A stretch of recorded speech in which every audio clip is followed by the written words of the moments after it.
Repent now! Judgment day is near. The cacophonous sound of 7 bugles will consume the heavens, and all sinners will burn in the fiery wrath of the Lord. But I will not die. Death knows no boundaries. It is an integral part of each and every life.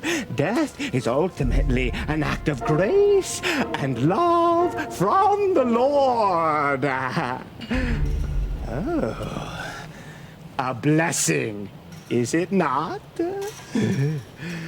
Oh, Daniel Scotius Erigena, blameless soul. That man has not a heart to be found in his body. Though I do thank him for building the monastery here. And you are? Where are my manners? Hello! My name is Raja Bacon.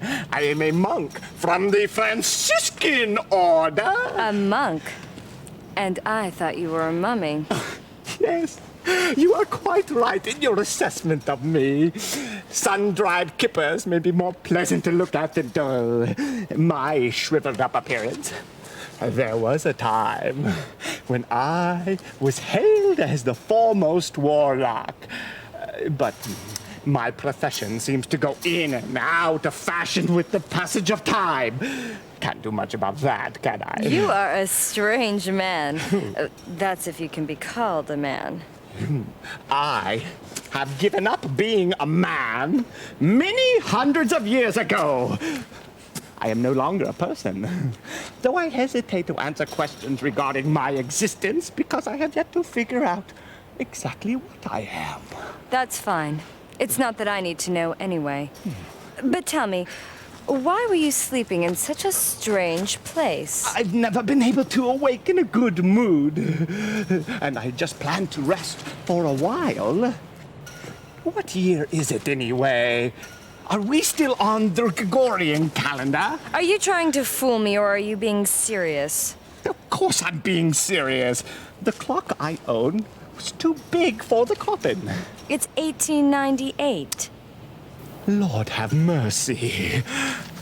I've been asleep for close to 100 years. Well, I guess there are some things that still surprise you. Watch out. When life begins to lack the element of surprise, that's when you are walking down the path to the Lord. Anyway, as a token of my appreciation, I'm going to keep the metal gate unlocked for you. Go through the gate.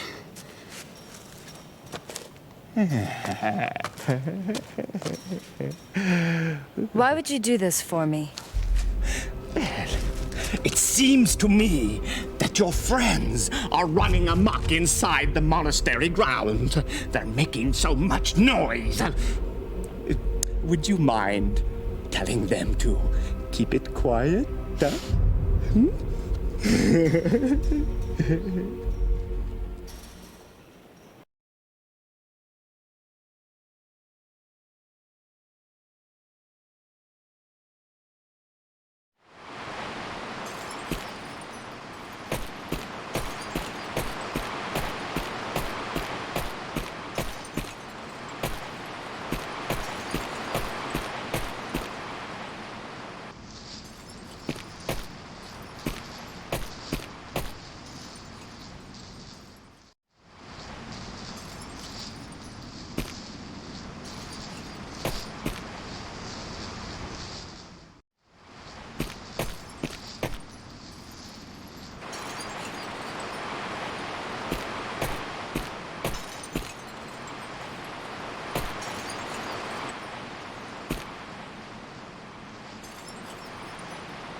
Koudelka! Edward, Oh, thank goodness you're okay.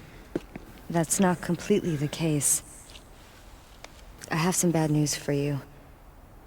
I saw the caretakers, both the husband and wife. Really, where were They're they? dead.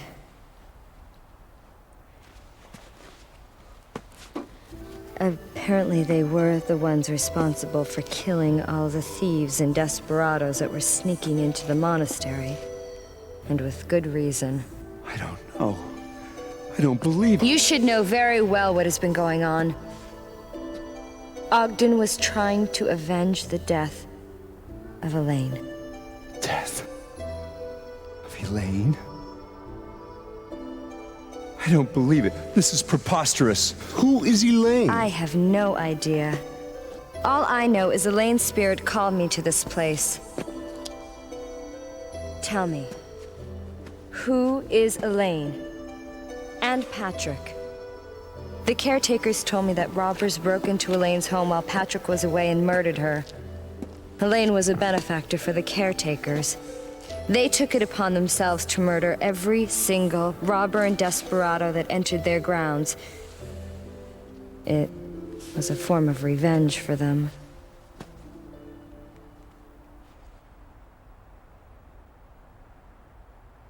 I'm originally from Ireland, you see. Although small, my family had a successful business and was soon able to send me to school, which I loved from a very early age. I was soon accepted to a prestigious university in England. And with my parents' assistance, I made my way across the ocean. I met Patrick at university. We were both studying chemistry and embarking upon similar paths. About that same time, I began competing for the love of a beautiful woman, Elaine, and we had a falling out. I loved Elaine with all my heart. Omnia vincit amor. But love does not conquer all. I soon discovered that I lacked the social status and inheritance money necessary to properly care for someone so well-bred and sheltered as Elaine. I gave up my suit and made way for Patrick. To ease my pain, I joined the church and left the secular world behind. And being the perfectionist I am, the Vatican made me a bishop in charge of some very important matters.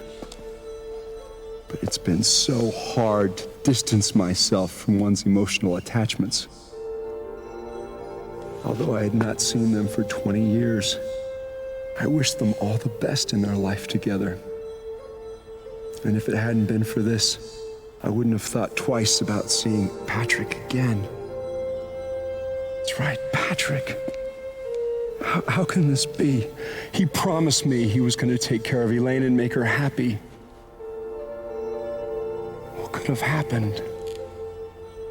Being a witness to the gory aftermath. I have a hard time believing the caretakers were acting on revenge alone. Believe me, it was an unimaginably heinous sight. And what about these monsters that keep appearing? No, there's a bigger secret we have yet to uncover. This is the key to Patrick's mansion. Shall we go?